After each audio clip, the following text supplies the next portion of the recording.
Kulkarni sir, मैं आपके पास आना चाहूंगी।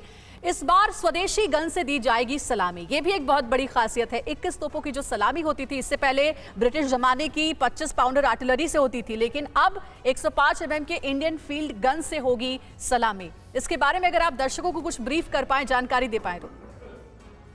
ऐसे था कि पहले से हम लोग 25 पाउंडर गन्स के द्वारा सलामी देते थे जी। और 21 गन की सलूट है।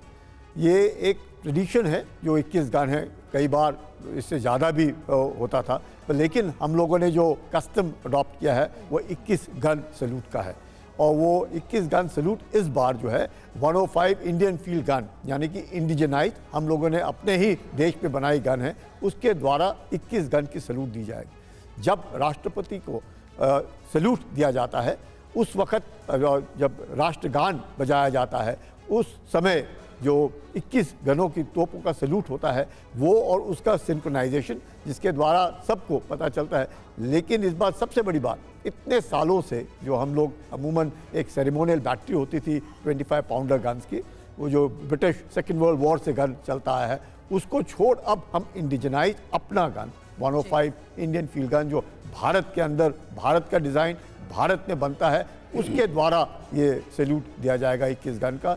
और 21 गन तोपों की सलामी जो है, जैसे ही राष्ट्रपति को सैल्यूट, उस सैल्यूट के साथ राष्ट्रगान के तुरंत के समय ही इस तरह की जो 21 गन जो तोपों की सलामी है वो दी जाती है। बिल्कुल सर, और ये एक बड़ा बदलाव है जो कि अब होने जा रहा है आज ही के साथ गणतंत्र दिवस में। जो अब तक ब्रिटेन की तोपें थे, अब उसकी बजाय अब भारत की जो तोप है उसका ही इस्तेमाल किया जाएगा।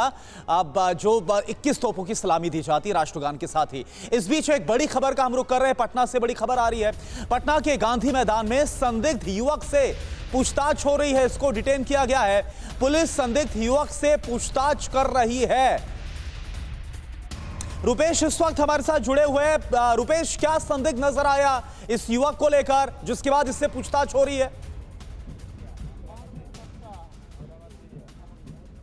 जब बिल्कुल पूछताछ की जा रही है और वो प्रथम दृष्टया उसने बताया है कि वो झारखंड का रहने वाला युवक है और मंच के पास तक पहुंच गया था। आप देखिए कितना खूबसूरत नज़ारा है। परेड जो टुकड़ियां हैं वो गांधी मैदान में प्रवेश शुरू हो गई हैं और ठीक उसी वक्त एक युवक जिसके पास न पास था न गांधी मैदान में प्रवेश करने के लिए जितने सुरक्षा इंतजाम किए गए हैं, उन तमाम सुरक्षा इंतजामों को धत्ता बताते हुए बिल्कुल मंच के पास तक, और उसके पास एक बैग है और उसकी वजह से उसे बम स्क्वाड जो यहाँ पर चप्पे चप्पे पे मौजूद है, बम स्क्वाड की टीम उसको ले करके और मंच से बहुत दूर गांधी मैदान के प्रवेश द्वार संख्या 9 के पास उसको ले जाया गया है। वहां पूछताछ की जा रही है। हालांकि सबसे पहले जो पूछताछ हुई रास्ते में, वो उसने बताया कि उसका घर झारखंड में है, लेकिन झारखंड से वो यहाँ क्या करने आया है, बैग में उसके पास क्या चीज़ें हैं, वो अभी तक खुलासा नहीं हो पाया है। लेकिन आनन फानन में बम स्क्वाड की टीम जो पहले से यहाँ पे मौजूद है, वो टीम उसको ले जा करके उसके बैग को खंगाला जा रहा है और देखा जा रहा है कि बिल्कुल रुपेश, बहुत जरूरी है ये सतर्कता। इसीलिए गांधी मैदान में जब एक संदिग्ध युवक पकड़ा गया तो उससे पूछताछ चल रही, जिसके बारे में रुपेश हमारे सहयोगी जानकारी दे रहे थे।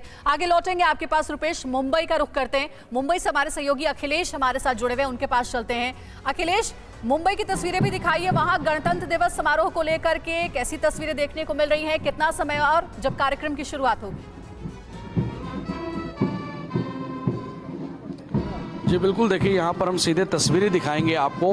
ये शिवाजी पार्क में किस तरह से यहाँ पर एनसीसी के जो लोग हैं और यहाँ पर जो बैंड है किस तरह से यहाँ पर परेड कर रहे हैं। और ये कुछ ही समय में यहाँ पर राज्यपाल भगत सिंह कोश्यारी यहाँ पर पहुँचने वाले हैं। उसके बाद यहाँ पर झंडा वंदन किया जाएगा, लेकिन उसके पहले ये आप देख सकते हैं पूरी तैयारी किस तरह से यहाँ पर चल रही है। यहाँ पर 16 अलग अलग झांकियाँ भी तैयार की गई हैं। मंत्रालय हो, मुंबई पुलिस हो, माड़ा हो, अलग अलग एजेंसियों ने 16 झांकियाँ तैयार की है जो यहाँ पर पेश किए जाएंगे।